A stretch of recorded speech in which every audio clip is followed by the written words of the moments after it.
కృష్ణ అయితే వాళ్ళ అత్తయ్య రేవతి దగ్గర కూర్చొని, నేను పెద్దత్తయ్య కోరిక తీర్చడం తప్ప నాకు ఈ జీవితానికి ఇంకేమీ కోరికలు లేవు అత్తయ్య అని చెప్పేసి అయితే అంటూ ఉంటుంది.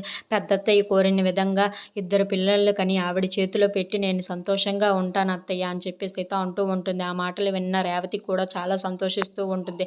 ఆ మాటలన్నీ అయితే విన్న ముకుంద అక్కడికి వచ్చి, కృష్ణ నువ్వు తప్పకుండా ఆ కోరికనైతే తీరుస్తావు. ఆ విషయం నాకు తెలుసు. ఇదిగో ఈ బొమ్మలు ఉన్నాయి కదా, ఈ బొమ్మలు లాంటి పిల్లలు కని మీ పెద్దత్తయ్య చేతుల్లో పెట్టు, ఆవిడ కూడా చాలా సంతోషిస్తుంది అని చెప్పేసి అయితే తన చేతికి 2 బొమ్మలను అయితే ఇస్తూ ఉంటుంది.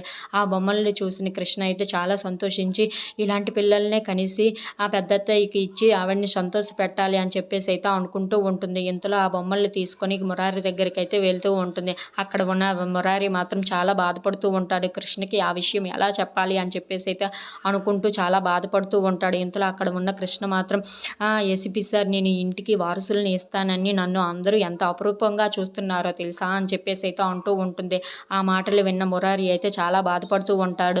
అది చూసిన కృష్ణ అయితే, ఏంటి ఏసీపీ సార్, మీరు ఎప్పుడు ఇంత బాధపడడం నేను ఎప్పుడూ చూడలేదు అని చెప్పేసి అయితే అంటూ ఉంటుంది.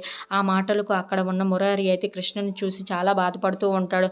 ఏంటి ఏసీపీ సార్, ఎందుకు ఇంత బాధపడుతున్నారు అని చెప్పేసి అయితే అడుగుతూ ఉంటుంది. ఆ మాటలకు అక్కడ ఉన్న మురారి అయితే, నువ్వు బాగుండాలి కృష్ణ, నువ్వు క్షేమంగా ఉండాలి కృష్ణ అని చెప్పేసి అయితే అంటూ ఉంటాడు. ఆ మాటలకి అక్కడ ఉన్న కృష్ణ అయితే, ఏంటి ఏసీపీ సార్ ఇలా మాట్లాడుతున్నారని చెప్పేసి అయితే ఆలోచిస్తూ ఉంటుంది. If you like this video please subscribe our